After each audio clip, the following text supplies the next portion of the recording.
If your job at a healthcare facility includes disinfecting against viruses, you know prevention is the best medicine. And maintaining healthy spaces starts with a healthy cleaning routine. Grainger's world-class supply chain helps ensure you have the quality products you need when you need them. From disinfectants and cleaning supplies to personal protective equipment, so you can help deliver a clean bill of health. Call 1-800-GRAINGER, click Grainger.com, or just stop by. Grainger, for the ones who get it done. What's going on, everybody? I am Mick Manhattan, the Scene Snob. I'm here to talk to you about Kimball's Cookies. They've been our sponsor since the beginning, and we truly love them. They make custom cookies for every special occasion or holiday that you can think of. So order today, and you can order in sugar cookie, you can order chocolate. They have gluten-free options. They take care of you, and they're designed with love. I can tell you that for a fact. So check out Kimball's Cookies on Facebook, and when you order, use promo code SNOBS, and they'll give you 10% off your order. Thanks. What's up, everybody? It's the Scene Snob. I'm Mick Manhattan, and I'm here to talk to you guys about our awesome sponsor, Manscaped. They are the premier tool for your grooming downstairs. Summer's coming. Are you ready to unveil your beach bod? You're in luck. Our friends at Manscaped just launched their 4th generation performance package, which includes the Lawnmower 4.0. You heard that right. The 4.0 is here. Complement your summer bod with a trim from the leaders in male grooming. The sun is shining. Call your name, guys. Join the 2 million men who trust Manscaped worldwide, including myself and all of the hosts here, and get ready for Hot Guy Summer by going to manscaped.com for 20% off and free shipping with the code SNOBS, SNOBS, and they'll get 20% off and free shipping. So go check out Manscaped now. They have amazing stuff like the 4.0, the Weed Whacker, the Crop Shaver, and all of their deodorizers and everything else are truly, truly amazing. I wear their underwear. I think it's just fantastic. But don't take my word for it. Go check them out yourselves because they have plenty of stuff for everybody. So go to manscaped.com and tell them the Scene Snobs sent you by using promo code SNOBS. And I'll talk to you guys later. Welcome to the Scene Snobs podcast. I'm Scene Snobs Jr. Don't forget to like and subscribe. Well, it's Tuesday night, everybody, and welcome to the Scene Snobs podcast. I am your host, Mick Manhattan, and I am joined, as always, by my co-host, Mr. Casey the Madman Plot. A glorious grand evening to you all. Pleasure to see you, my friend. How you doing, buddy? I'm marvelous. How are you, sir? I'm hanging in there. Doing all right. A little under the weather. Yeah. Well, you look fantastic, and you look bushier. I'm not sure if this whole "you're feeling better" is working for you. It looks like your eyebrows have even begun to fill in more. You're looking wonderful. You're going to attack the eyebrows, really? It's not an attack, man. It's not an attack. They look glorious. Revel in the wonder that is your face. It hurts. It hurts when the eyebrows are attacked, man. They're not being attacked. They're being glorified. You're not listening. You're just thinking what you're thinking. So stop that. I always think what I think. Stop thinking what you think. You can't make me think your thoughts. It's true. I can't. That's thought control. And you know what? The Pink Floyd told me that's bad. It is bad. We don't need that. When there's a wall there, it's real bad. Yeah, especially more education and bricks. We don't need bricks. Hey, what's red and bad for your teeth? A brick. Oh, my God. Are we bringing back anti-jokes? Yeah, bring them back, bro. When did they go? God. When did they go? That's true. Ooh, we got Mr. Paul Dunn this evening. Pleasure, Paul. Good to see you, buddy. Paul, what's going on? Thanks for joining us. Yeah, man. Thank you, buddy. So, we got a special guest going to be joining us in about 8 minutes or so. Mr. Matt Burns, producer. You've seen him on the show before. He is producer of movies like Bigfoot. He is producer of excuse me. He was right there, buddy. Remnants. One more time. I'm under the weather. I'm out of it. People in the cheap seats. Remnants. Remnants. I said that. Remnants. Yeah. Remnants. I kind of said that. And he's also the star of that movie. He was in Bloody Summer Camp. He was. He played Skunk. Yep. And he's going to join us tonight because he is a part of the team that is putting on a little film festival in Waynesboro, Pennsylvania called Nightmares on Main Street this week. Very excited for it.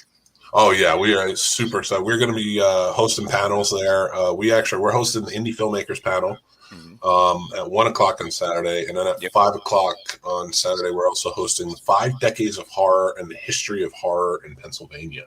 Yes. So, which is going to be fun because there's, I'm sure, a boatload of Dutch stories. oh, that's for sure. Yeah, and they got a great lineup of movies. So starts Friday night, 7 p.m. They're going to be, they're going to be showing My Bloody Valentine. Helena Udi is going to be there. She was one of the stars of the movie. And she's been on the show before.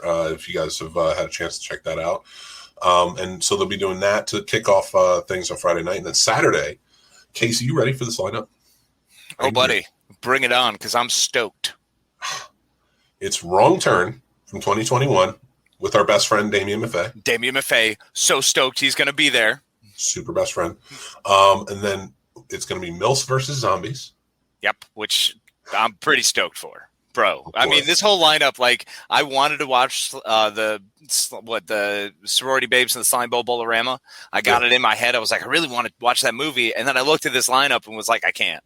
I need to save all of that energy for this. Save it all for that. And then we got 3 and Remnants are going to be playing at 5 o'clock.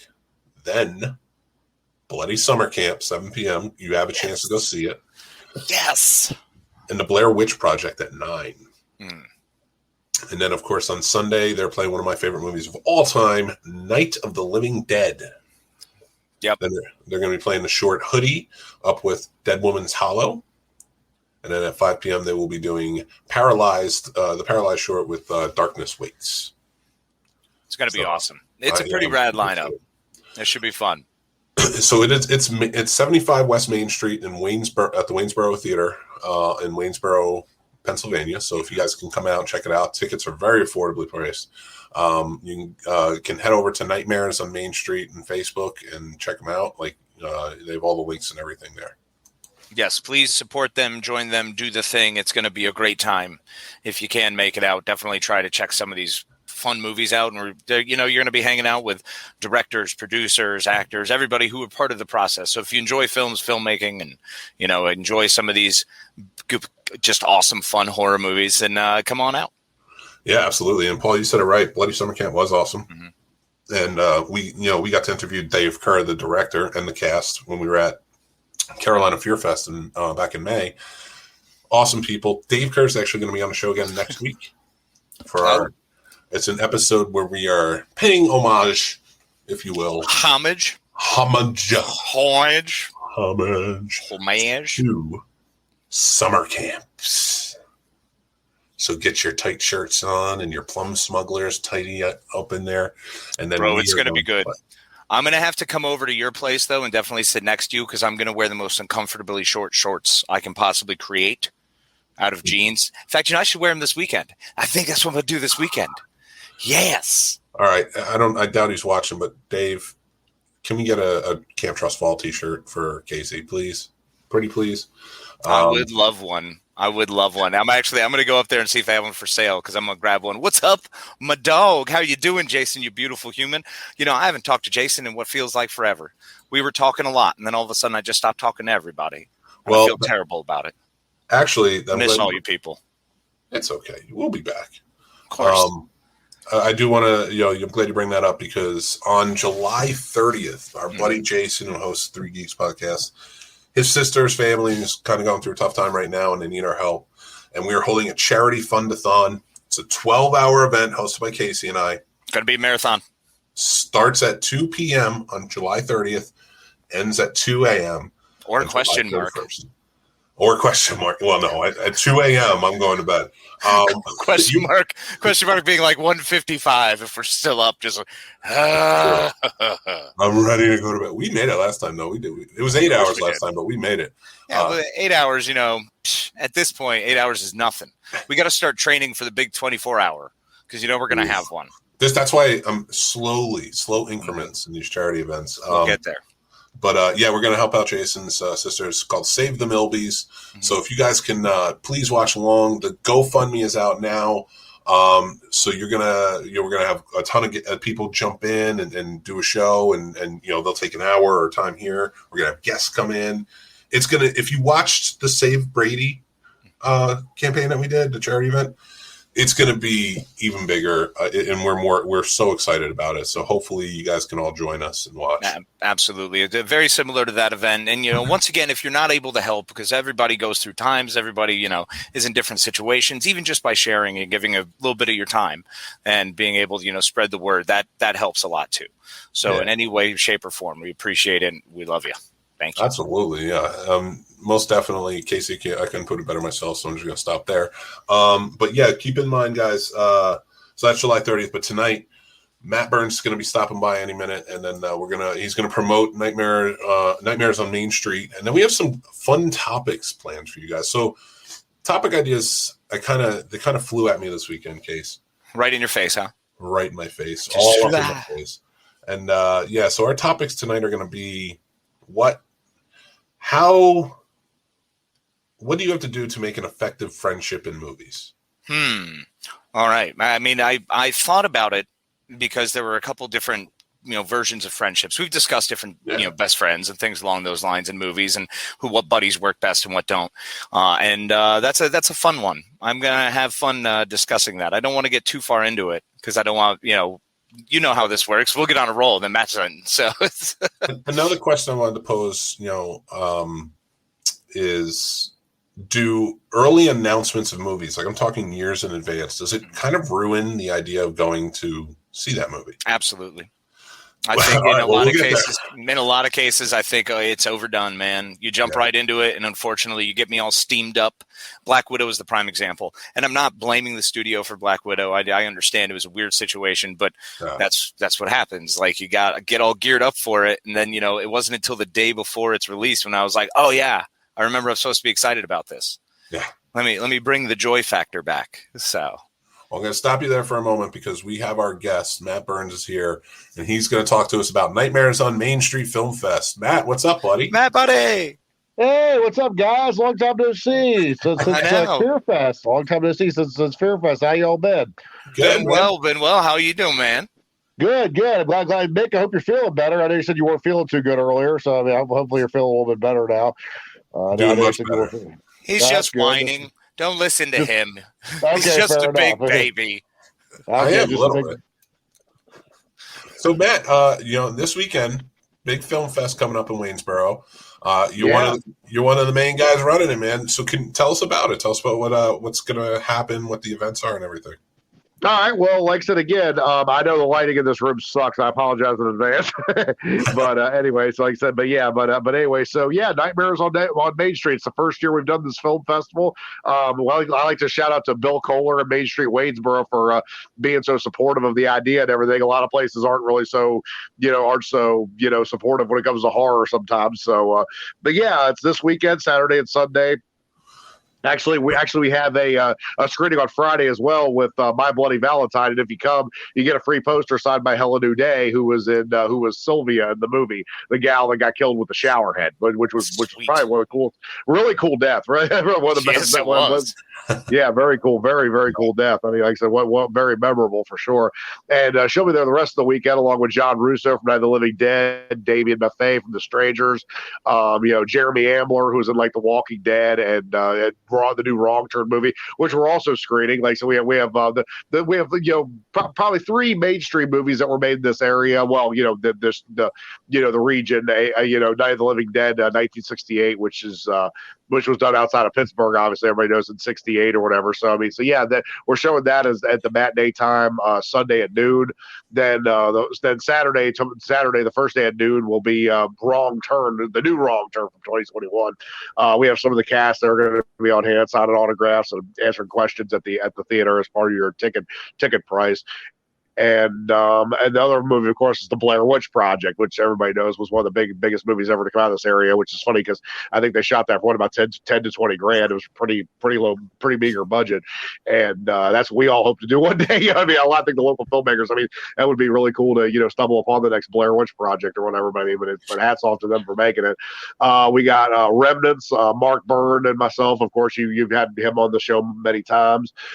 We got Mills vs. Zombies, Bloody Summer Camp, which if you didn't see that at Carolina Fair Fest, you really should see it here. fantastic movie. I mean, really, really good flick.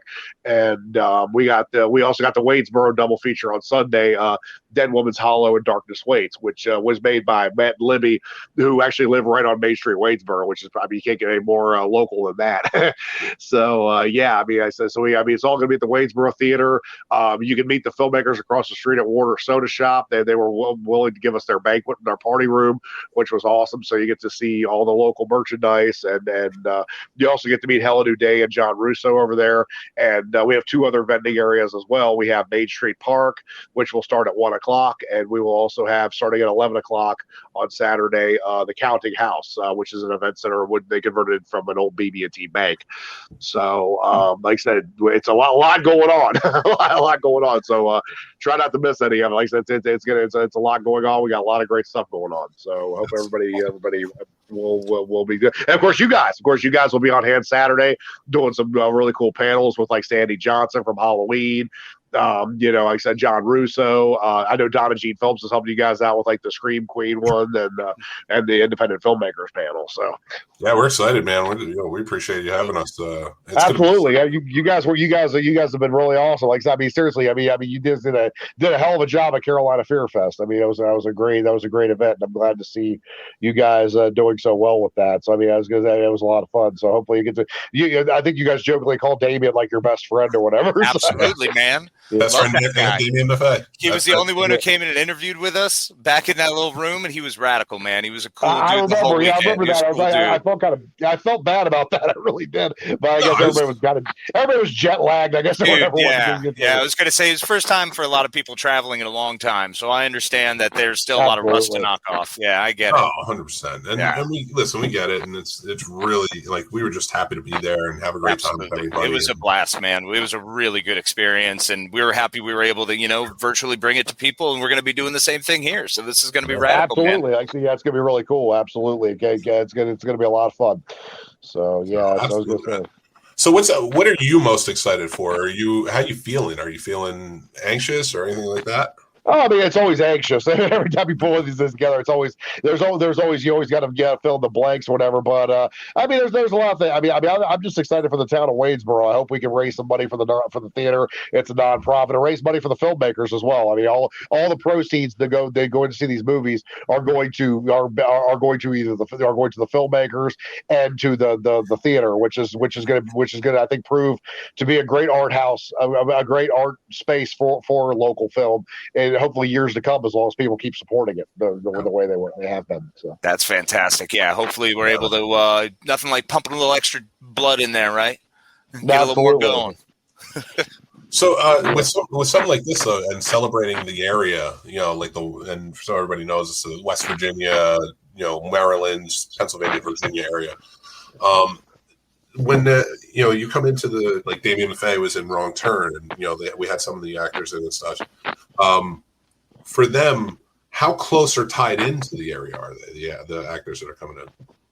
Well, I mean, Damien's an East. I mean, most of the people that were in the Wrong Turn movie were East Coast because it was shot here in the East Coast. I mean, the only ones that are coming in from any sort of distance is Sandy Johnson and Helen Day. And Helen Day, we've been talking to her a lot about being in some future projects. Of course, the Phobias project we talked to her about. But I mean, after this weekend, who knows? She might be. You may actually see her in a couple local projects coming up. We'll like I said. I mean, if we've worked it correctly, hopefully you'll see her in some film projects for this area coming soon.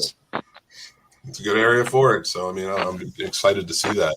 And it's with so many filmmakers going on, like, how big of a turnout are you guys anticipating right now? Has there been a lot of pre-sale tickets, or? Well, I mean, because not everybody's going to the. I know like a lot of the people are going to the theater. The people going to the theater. There's people that are just coming for the festival part of it as well. So I mean, as far the Facebook event page has really been blowing up. We got almost 800 people on there. So I mean, the theater only holds 190. So I mean, that would be really awesome, even if just a fraction of that amount of people came out or whatever. But yeah, we're definitely hoping that it does well, so we can do another one. We can keep going. for them. Hopefully, I mean, this is the one chance that the local filmmakers don't have to rent a theater, don't have to do all this, don't have to jump through a bunch of hoops like a lot of the theaters do. Yeah. I mean, fortunately, around here there's a lot of open-minded people, and a lot of people who want to who like the local art community and want to make this work. So, which is great. Yeah, which is nice too, and having experienced that little bit of the community from the Fear Fest and knowing that there's more of this, it's good to see that the local small independent filmmakers all have a venue, all have a way of getting together, of really communicating, of working, and it's great to see that, and it's wonderful to be able to help support that community. We're stoked. Absolutely, I can't wait. I really hope that it does as well as I think it's really been. I mean, like I said, there's a lot there's a lot going on now. I mean, I think when we planned this thing 4 months ago or whatever, I mean, Bill and I were joking about this. The head of Main Street Waynesboro, Bill Kohler, we were joking about this. We were like, wow, we were like, we didn't think the whole world was going to open back up in 4 months, and then then everything's going on. All of a sudden, it's like, wow, it's funny how quick that happened or whatever. Yep. I mean, it's going to be really interesting because this is not a big time convention. I mean, it's not a Monster Mania or Scares. I mean, which or Carolina Fears. I mean, they're all these shows are great, and I mean, like I said, I mean, it's going to be very interesting to see how a smaller show will do amidst all these bigger ones now. Yeah, but it's a film fest like this is important. It highlights a lot of things that we really care about, especially in the horror community. So everybody, if you can go out and support, for sure, get out there and support. What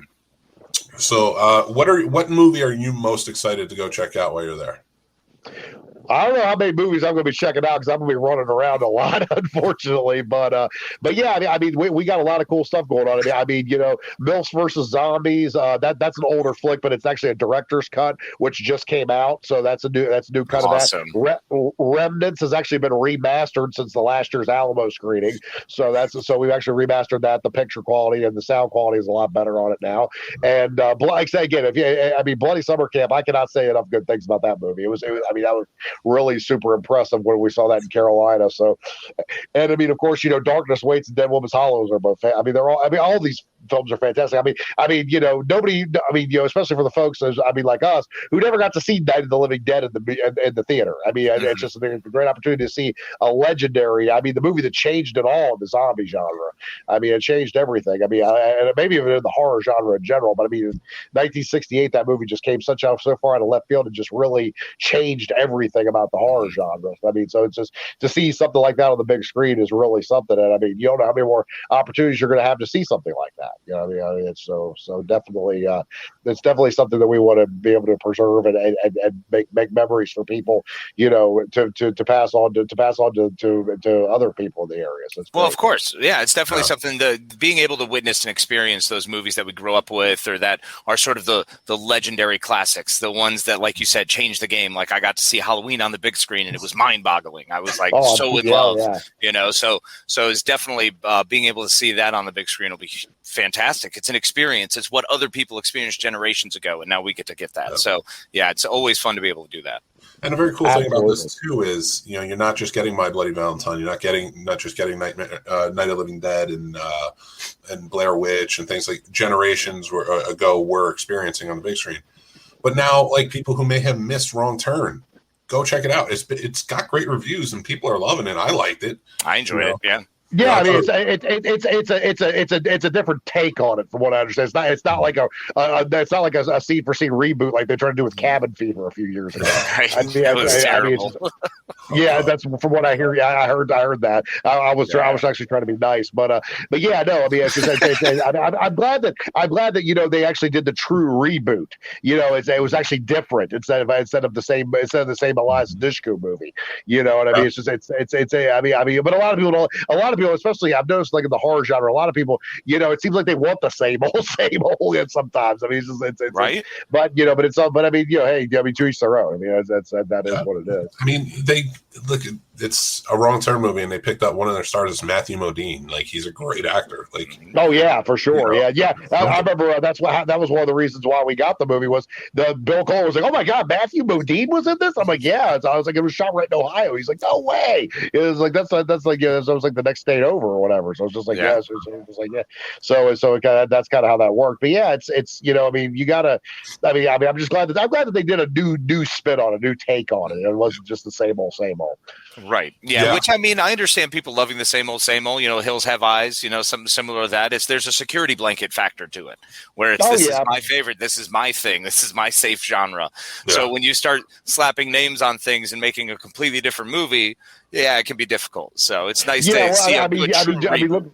Yeah, and then also, you know, you got movies like the new, you know, I mean, and then there's just, I mean, a lot of these. I'm just, you know, one of the great things about the indie horror genre to me is that there's a lot of good original ideas. Mm-hmm. You know, a lot of the ideas, you know, in the mainstream just seem kind of cookie cutter and watered down. Though I did enjoy the first two Fear Street. I don't know if you guys have seen those yet. Love Fear Street. I haven't watched. Yeah, I haven't seen the 66 one yet. I haven't seen the 60, but the first two were. I actually surprisingly really enjoyed those. They were a lot of fun. Great homage sort of feel to it, the fact that they captured all the best parts of each genre of each setting, which is funny though. I'm just gonna, not to ruin anything, but the 1666 genre, as much as I love it, it's always my favorite. It's boring because the only thing you had to do in colonial life was stay alive.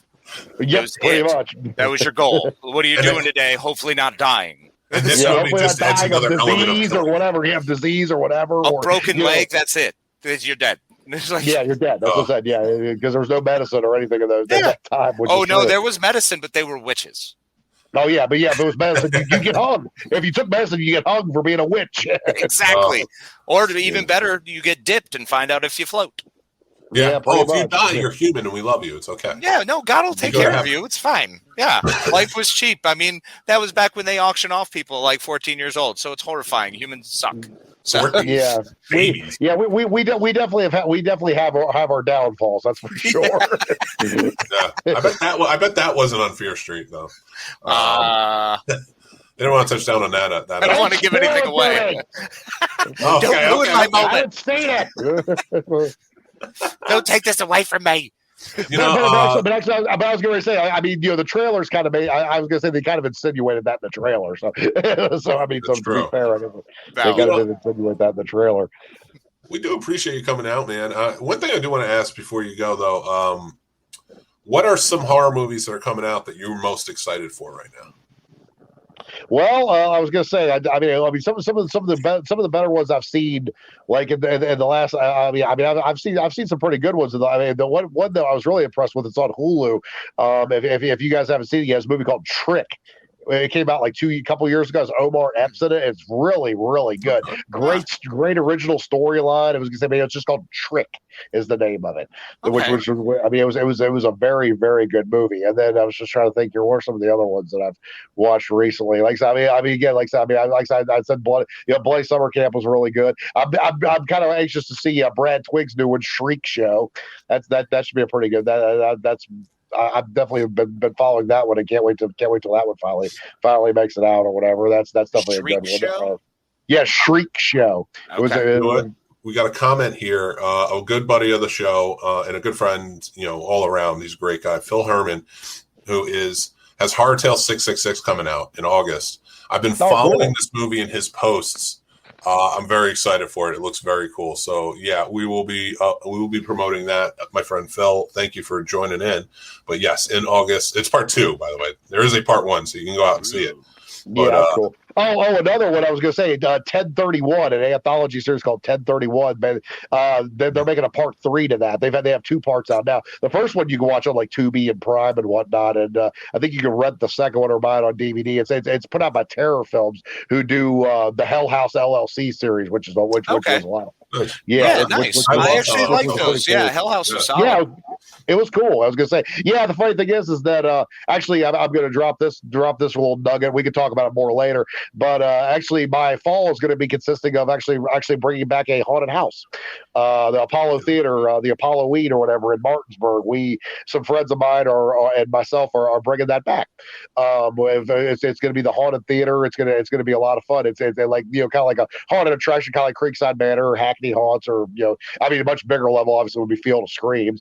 But yeah, we're definitely looking forward. But we've been working on rebuilding that and getting that ready for the new haunt season in October. So ApolloWeed.com if you guys want to check that out or whatever. It's like I said, we'll definitely be having some. We'll be keeping everybody updated on the building and getting ready to promote that and let it run for the first time in about 4 or 5 years.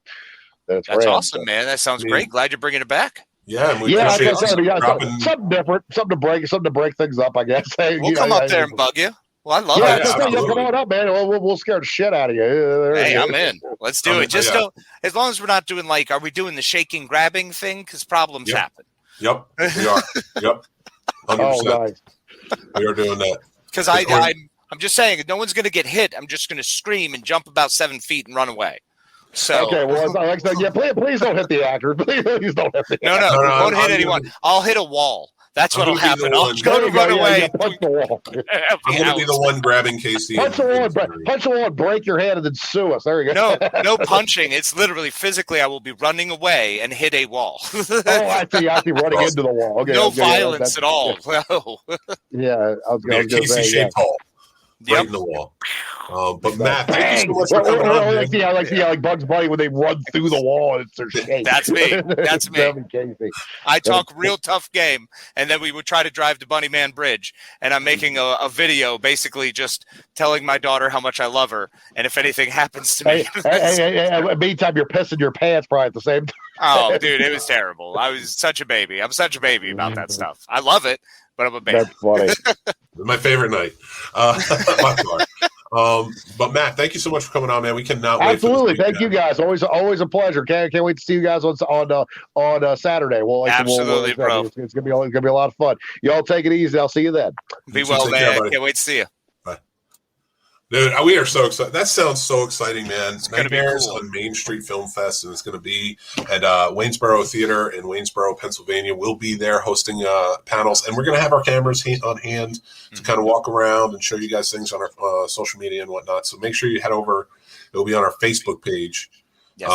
The Scene Snobs podcast Facebook page. Go over and follow that, and that's where we'll share videos and stuff like that live as we go. So it's going to be awesome, man. I'm super excited. This is going to be a really good time. And plus, I kind of want to go up on Friday and just check out My Bloody Valentine. Seeing that on the big screen would be pretty neat, too. Yeah. I mean, like all of it all together. And especially with what it's going towards. Like, that's the most important thing. This is going towards the theater, going to the directors and the filmmakers, man. That's fantastic. Yeah. And that's important. And, here we're always about helping the indie filmmaker if we can. Absolutely. We may not be able to give you money, but we can try and give you some promotion. We some broke bitches, but you know what? We'll put our beautiful faces on your product. And we'll be happy to be in your movies and get murdered. Please don't hesitate to hit us up and murder the Scene Snobs. Because you know what it is? It's the Summer of Rudd. The Summer of Rudd. Ladies and gentlemen, the Paul Rudd Challenge continues. Yes. And I have been feeling very Paul Ruddian this week. Casey, I would like you to explain what the Paul Rudd Challenge is and give me some ideas of how you were Paul Rudding this week. Well, you see, my good friend, what happened in my life is I realized I was getting too stressed. And I realized that one man who's never been too stressed, because clearly by the look of his face and his incredible agelessness, is Paul Rudd. Yep. So Paul Rudd, the wit, wisdom, wonder, childlike wonder, the charm, we needed to embrace that. I felt like if I could embrace and harness that in some way, then I could make myself a better version of me, even slightly. So every day trying to be more Paul Ruddian. Well, I went off Ant-Man. So each week I'm kind of picking a movie. This one I just went with Ant-Man because, good father, it's important. Spend more time with a kid, valid. That's got to happen. And it's my favorite time in my life. So it's the best. So we did that, although now she's reaching that weird age where she's kind of like, yeah, but I really want to play video games or I really want to do this rather than hang out with you and do stuff, Dad. I'm like, all right. Oh, That's cool. damn. I'm not looking forward to that. And But it's small doses. It's small doses. It's not a lot. Like 90% of the time, it's still, Daddy, let's do stuff together. And it's like, cool, let's go. But they're starting to reach that point where she's like, I just kind of want to sit and hang out and do this for a minute. And I'm like, oh. It's like you got to be on the ready. Like, prepared. Yeah. Like, she's just like, hey, let's go hang out and play. Boom, drop everything. Let's go. Woof. Let's go. Let's get out of here. Yeah. So I've been working on actually figuring out kind of a better schedule with her and more stuff we can do around the area that I live now. So now that I moved and I finally started getting settled in, and the game of where's my stuff is still going on. So that's why I'm at work. We're still working on where's all my stuff. Yeah. Well, you always got to play. So that also kind of leads me to more of a Paul Rudd thing too, is unfortunately this one kind of worked its way in accidentally, but it has worked its way in a few times this week from his character in what is it? Forgetting Sarah Marshall. Oh God. Which one of my favorite Paul Rudd characters. And he has a very famous line when he's like, yo, man, it's Kuno, I think his name is. And he's like, hey, bro, when life gives you lemonade, gives you lemons, just say fuck it and bail. So there were a few times when I just kind of looked at all the unboxings, all of my clothes that I'm trying to get organized and set up. And I'm like, you know what else is a lot cooler? Watching Black Widow for the 12th time. Oh, God, why? Why are you doing this to yourself? Because I love that movie. I love David Harbour. How do you dislike it that much? All right, here's is it because of the experience we had? It's a one shot for me. Oh, far from it. What? Are you saying the Day of the Condor is a one shot for you? Sneakers? That was a good movie with Robert Redford. Oh, would you calm down? This was a good movie too. Would you not watch the Bourne movies 1,000 times? Not 1,000 times. But listen, here's the thing. It wasn't a Bourne movie. It wasn't 3 Days of the Condor. It was Black Widow. And it could have been so much better. And she deserved way better. But she got good. She got great. As far as I'm concerned, she did really well. Look, I got more upset with her finish. Right, I can hear myself and I hate it. Here's my thing. All right. Here's the thing. She deserved way better than what she got, right? And here's what bugs me is that they did this and it is good. She deserved great. She deserved her own, There were weak parts. I'm not going to sit here and blow smoke up your ass and tell you it was the best movie I've seen all year. It is not. But it is a fantastic Marvel movie. They managed to continue a fantastic story. They managed to wrap up another fantastic story. And they gave her a very nice send-off. Could it have been better? Of course. Were there scenes that were weak? Absolutely. But you know what? All in all, the product that I got out of everything else that I've seen recently over the last couple years, I still like it. I enjoy it. It gives me it's my blanket. It's one of my security blankets. If I see Marvel roll at the beginning of it, I'm gonna get a story I love. You know what it was for me? Comparing it to comic books. You can't do that. Yes, you can. You know better. You know better. I can do No, it. yeah, why? You're setting yourself for failure when you have 37 years of the comic book character and you're going to go one movie. I'm not doing that. I'm not doing that. That's not what this is. What I'm saying is, like, if you're reading through and let's compare, like, I don't know, you got Endgame. So it compares to, Infinity War and Endgame compares to Infinity, the book. My point being is Black Widow was basically just kind of like all right, this is a side book that I picked up one month and there was a team up and they fought, Mordo and it was okay. It was fine. It was what it was. I got to read a comic book. That's great. That's what it was for me. Okay. And that's my comparison to comic books. I don't like it. I don't like it. I don't like your comparison because I'm sorry. There were too many good one shots and this was too much good story and it was too nice to give. It was very, very, very well acted. That's the other thing that it really got me, is the fact that every single one of those actors is fantastic. I love them, and they brought a strong game. I enjoyed it. Really though? Yes. Yes. Why is everyone on this David Harbour kick about, well, his accent kept slipping? He was a major Russian super soldier who then had to be undercover in America for 3 years. So you're telling me Triggers wouldn't have him going in and out of his accent all the time? I'm fine with it. I'm fine with it. I will let that go. No, nope. I'm going to explain this the best way I can. Here's how I explain this. Bring it. 3 years he was in America, had to speak with an American accent. He was, probably trained for maybe a couple of years before that to get to that point. But then it was 1995 when they left, and then he came home and he went to the prison. And this takes place in, 2016? Yeah, I think so. Like 21 years, right? Yeah. He's in a Russian prison. His accent's going to be thicker than anything. And see, this, my friend, is where you and I are able to differ on our, how much we suspend disbelief. Well, that wasn't the part that bothered me. I'm just saying, you brought that up. Fair. That's why I was explaining. No. I'm just willing to let it go, because I'm willing to say, yeah, fuck it.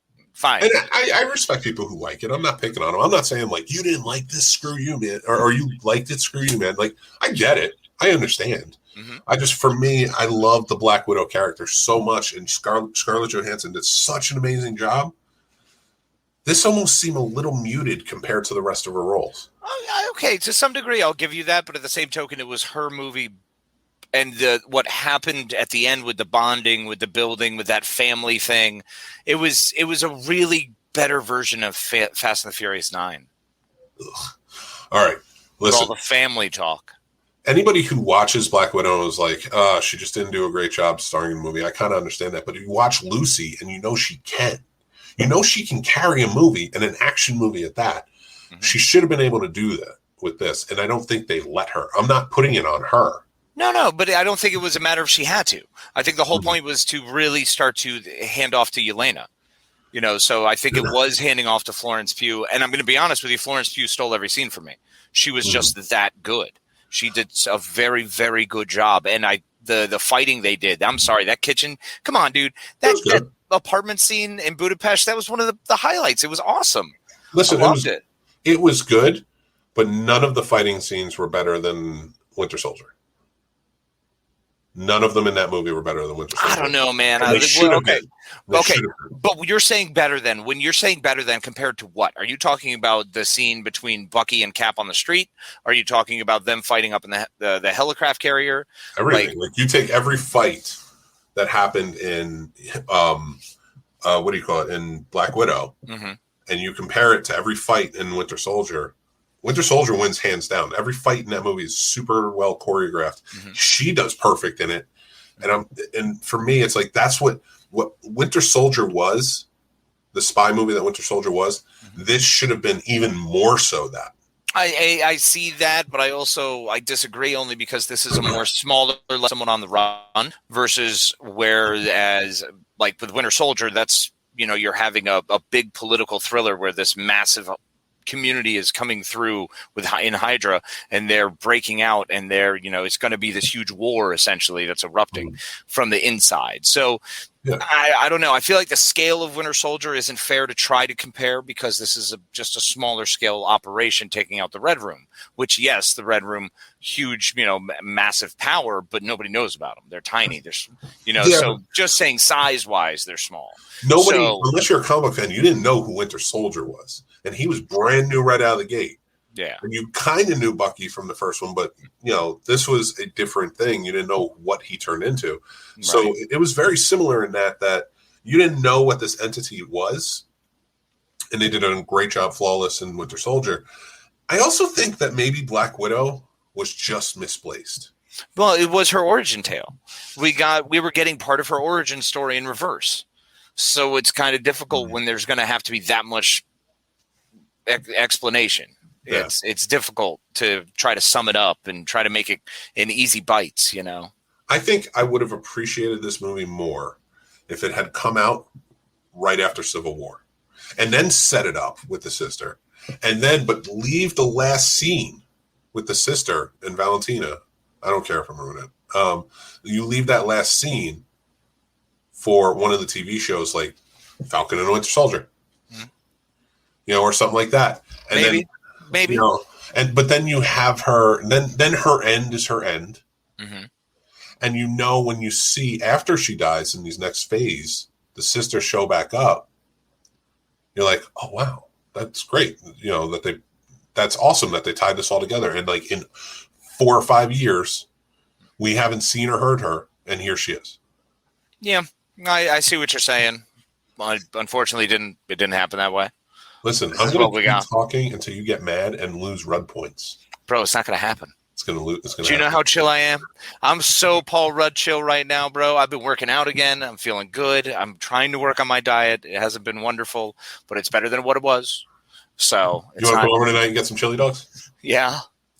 Of course I do, but I'm not going to do that because I'm trying to be better. I'm going to eat some peas and some rice tonight. You're a better man than I, sir. Well, no, yeah. I actually haven't been really eating that much because I've been not feeling too well. But, but what I have eaten has been pretty healthy, so I can't complain. Good. Bravo. Keep it up. We got to, man. It's time to summer a Rudd. I'm not. After my surgeries, I'm not going back. But, we're talking about a new movie. I know we had some topics, but I did want to bring this up and see what you thought. Have you watched Space Jam 2 yet? No. That's fair. No. I've heard way too many negative things from everyone. Oh, really? Yeah. Oh, yeah. It seems to be everywhere. Well, I don't know. It's Space Jam. I never liked the first one. There. I said it. I didn't care about the first one. I'm not upset. I am not upset with that. But do you hate the Looney Tunes? Why do you hate the Looney Tunes? What did Bugs Bunny do to you? Here's the thing. I love Looney Tunes, but I love my Looney Tunes to be historically accurate. So when Bugs Bunny is a Civil War Union officer chasing around the rebel officer in Yosemite Sam, that is what is up.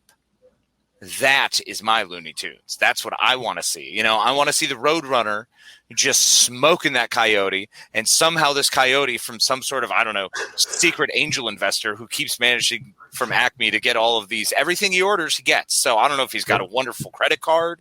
I don't know if he's stealing identities. You know what? I bet he was the first identity thief. That's what Wile E. Coyote was doing. Listen. That's where all of his money came from. He just kept signing it all as Mel Blancs. Like, they'll never notice. Mel Blancs checks. Yeah. Whoa, I did it. I will say I liked the first Space Jam. I enjoyed it. Especially I'm not saying I didn't like it. It just didn't mean as much as so many other people. So it's just like I don't bother with it. I don't return to it. That's fair. And I'm not taking it away. And actually, out of all of the answers I've received about Space Jam 2, that is probably the one that I can, because you're not saying I hate it, you're not saying it's bad, you're just saying you didn't like it, and I can respect it. So like even with like Black Widow, I didn't like it, but like whatever, I get why people did. Right. But you can accept that you're totally wrong. No, because I said it's good. It just didn't hit on the points that I wanted to. Right. Space Jam 2. The thing I kind of liked about it, first of all, it's not for me. Did it tickle all the good spots? Is that what it did, Mick? Tickled all the good spots. Those ears tickled my spots. I will say, for Space Jam 2, the reason I like this because I watched it with my kids and we're just laughing our asses off, and that's what you're supposed to do. Mm-hmm. That's what these kids' movies are designed for. So when I hear people complaining. Really? You're laughing your ass off at Inside Out? You sick bastard. No, that's not. That's one I'm like, I don't know if this is all right. Oh, you thought the beginning of the Up was just a riot, huh? You thought Up was great. Like, oh, look, they have this beautiful life together, and then she dies, and he becomes a miserable old man. Ha, ha, ha. I see it, Mick. I see it. You sick, black-hearted bastard. It's disgusting, and that's why Pixar should just be burned. I think that's a bit much. No, they're wonderful. Pump those brakes. Those are wonderful movies, but they are not kids' movies. Kids can watch them. Right. But they are not kids' movies. I still think they're kids' movies. I think they just introduce things to children that we have lived through. So us seeing it through those eyes is like, oh, it's devastating. Yeah. But there's realize it's like hearing that, at one point you'll put your child down and never pick them up again. It's just I'm 16. I'll always be able to do. Oh yeah, no, River. I don't care. I'm going to be constantly like wrestling with her and be like, nah, I will always be picking you up. You're my child. Like, I'm going to teach her the Lex Luthor rack. I have 2 older brothers, and I can pick them up and carry them around. You think I'm not going to do that to my kids? I mean, Val, you do that to me. Yeah, that's true. But for me, like when it comes to like watching those movies, and it's actually made me revisit old movies that were considered bad, and I was like, I don't know if I'd watch this again. And I'd watch it with them, and I'd be like, oh, this is really funny because I'm watching it through their eyes, and yes, Pixar movies, like I don't think Jack should have watched Inside Out. He did, and he Not cried. yet. Yeah, I think I honestly, I took River. That's when I showed it to River, and I'm like, I kind of messed up. I'm like, this is more of like a 9-10-year-old kind of movie, something to really, that 5th, 6th grade when emotions happen, when things start connecting in different ways. And I'm going to save this because a great topic I think we should talk about more in depth when we have a longer show. Brain elasticity? Yeah. No, is like movies like that, like Pixar and what they're doing. Should they be marketing it to children? Because it's really not for smaller children. I mean, River didn't like Soul at all. She tried it, and the story it didn't connect with her. You know what I mean? Whereas I loved it. I thought it was beautiful. It was fantastic. It was amazing.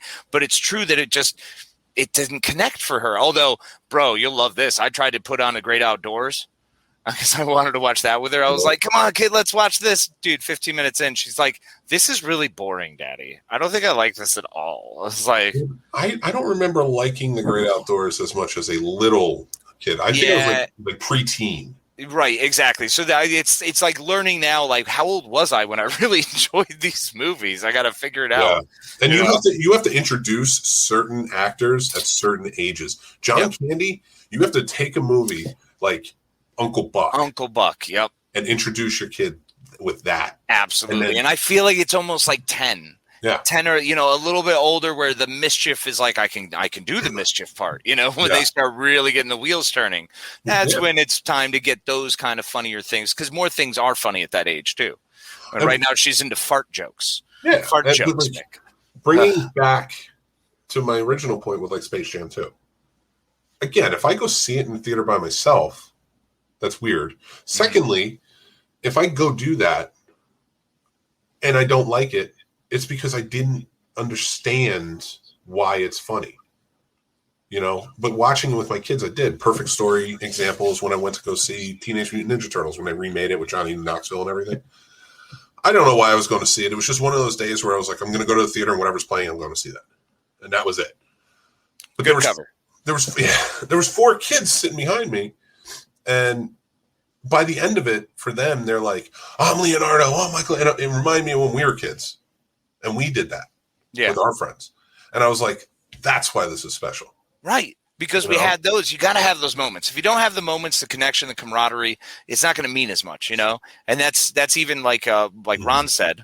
Everyone's been throwing some stuff. Oh, yes. Andrea. Thanks, Andrea. Appreciate it. Phil said some wonderful, wonderful things, but I'm just going to bring up his one more. Horror Tale 666 Part 2 comes out in August. He also said how amazing we were. Yes, he is amazing. Oh, yeah, he's amazing. Ron Lippett, the man from the best man. Ron, what's up, buddy? From Crossing the Streams. My favorite Yosemite Sam line. Whoa, camel. When I think I did pretty good there. I'm not even. It's pretty strong. And then he said, imagine the disappointment when my 3 daughters became old enough to realize the smartest things I've ever said were direct Bugs Bunny lines. Yeah. That's why there's a whole lot of stuff I've just stowed away that River's not allowed to watch for a long time. I'm like, you can't understand that this is where my knowledge comes from. That's why I hate Space Jam and Space Jam 2. Yeah, I just say I hate all these movies where I've learned life lessons and I'm using those direct lines. I have to disagree with you here, Ron. Uncle Buck was not good. Yeah, I love that movie. But then I didn't really like Planes, Trains, and Automobile. It was funny. It wasn't that funny of a movie, but it was a funny movie. It's a dramedy. Yeah, it's much more a dramedy. It was much more drawn out, and there were some parts that were lower and darker. And Steve Martin, his everyman was he was angry or he's bitter, and that's a struggle that I always had with that movie. And I always try to figure it out because I love Planes, Trains, and Automobiles. Mm-hmm. It's got John Candy smokes in that movie. He's just so great. And that long speech he gives, you don't like me. Well, you know what? My friends like me. My wife likes me. I like me. I love that fucking whole speech. It's just so good. It's so heartwarming and heartfelt. Yeah. And Uncle Buck is along those lines as well. Mm-hmm. It is not a super comedy. It is just another one of those dramedies. It was trying to be heartfelt, and then, ended with him essentially assaulting a teenager and throwing him in the back of the trunk, tying them up. Pretty sure it's kidnapping and illegal, but whatever. Federal crimes notwithstanding, it was a good movie. It'll happen. And Ron also says, it holds up from when I was a kid. Seems like old times with Goldie Hawn. I don't even remember that movie. Wow. I was going to say Bird on a Wire. That's my Goldie Hawn that holds up. Overboard, man. Overboard, dude. Well, yeah, anytime the idea of knocking someone senseless and then stealing them from their life. Come on. Who doesn't love that thought? Yeah, kidnapping. Fits right in. And gaslighting, it's the way to go, I mean, it's brilliant. Who does? Dude, I'm sorry. I've watched some of those movies and gone back, and it is very uncomfortable. Yeah. I will say this. George G3 George from Dueling Aces is here. Thank you for joining in, buddy. Go check out Dueling Aces. It's a very fun show. That's where I get my sports information. I have to put it on while I'm doing work in the mornings, and that's where. And everyone's so freaking smart there, and it's so hilarious too because George is subtly the smartest, the guy who runs it all, and then they'll be like, "Oh, we're not sure." George's like, "Yeah, it's this." I want George to invite me on the show, but if you do, you got to give me all the topics we're talking about beforehand so I can bone up on them because I am not going to do. I don't get to watch anything. I'm doing shows or I'm editing or I'm doing I put on a game and I'm like, what happened? I don't even know what's going on right now. Working on his Jersey accent, it gets way worse. You can tell how much he misses sports. It's true. Overboard is strong. Well done. Yeah, Overboard is a great movie. I was on the other day on TV and I was watching it. We are kind of winding down. We didn't really speak for yourself. I'm getting wound up. Let's do this thing. What else we got? What other topics? What else can we talk about? I got bed. That's what I got. Whiny. I'll just start rocking and rolling. All right, we'll talk about the one topic because I want to save the best friends one if we're going to miss it. Yeah, we're probably not going to be able to get that in. So I was thinking about it over the weekend, with all these movies that get announced years beforehand. Mm-hmm. I always find myself getting to them, and I'm like, I don't care. You're kind of ruining it for me.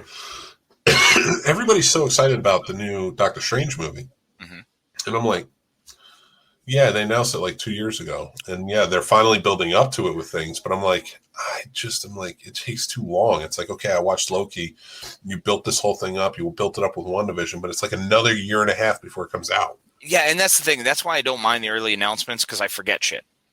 So as long as they do the early announcements and then not a lot of follow up, I usually get excited. It's exactly what happened with Dune. I found out they were doing the remake 5,000 years ago or whatever it was. Before COVID, it's just a big time black hole. It doesn't make any sense. So I guess a la 2018. And then all of a sudden it actually starts talking about releasing all of 4 months ago. And I just got stoked, bro. I got totally amped back up because it reinvigorated the juices. Now, Marvel, unfortunately, is one where you just keep watching because I just keep pinpointing. So when the next thing happens, it's sweet, what's the next thing? And then, sweet, what's the next thing? We have access to it. So, unfortunately, now I know this film schedule through 2024, and that's way too long to wait. But at the same time, there's still plenty of other stuff coming out. There's lots of other things going on, and I forget most of the stuff that's happening. And especially since we've been really heavily kind of trying to focus ourselves, myself personally, on the indie filmmakers, and we have so many friends who have so many projects, I really want to invest time in those projects. Yeah. So I don't mind the early announcements because we forget about them. We're stupid. We get shiny objects pull us away. We squirrel all over the place. So it doesn't matter, unless you're sitting there trying to be a historian or a timekeeper. I don't see it as really affecting the outcome of the product. I think it's stupid, and they need to stop it. Don't tell me anything until it's 6 months out. Right. Surprise me with a trailer, and not a trailer before a trailer. I'm talking about a straight up trailer. Drop it and be 6 months, this is coming out. Sweet, just like the good old days. And you're I'm excited for this. That's my next goal. I get it, man, but sometimes those good old days aren't as good as you remember, because then you may get 4 months with sweet, it's going to happen real soon. I'm stoked. And then it's going to be another 2 years before it comes out on fucking video. So you know what? I'm fine with the fact that everything's instant now. I'm fine with your long-term announcements. I don't care. There's too many things going on. And if there's not a project, Star Wars. When we heard Star Wars was happening, that's an 8-year announcement. You're telling me you didn't stay hyped for Star Wars? Star Wars wasn't an 8-year announcement. It was pretty far. Which Star Wars are you talking about? I don't know. Pick one. No, but once we knew that there was going to be a third in this installment or a ninth. Oh, You know what I'm saying? So we were aware that there was a stretch between them. Yeah, I know, but I didn't. I think you're picking nits. No, because here's what Star Wars did for us. They announced it and gave us a movie every year. Mm-hmm. I'll give them that. I'm not saying they're great. I'm just saying they at least were like, all right, we're not going to make you wait this long. You're going to get Star Wars.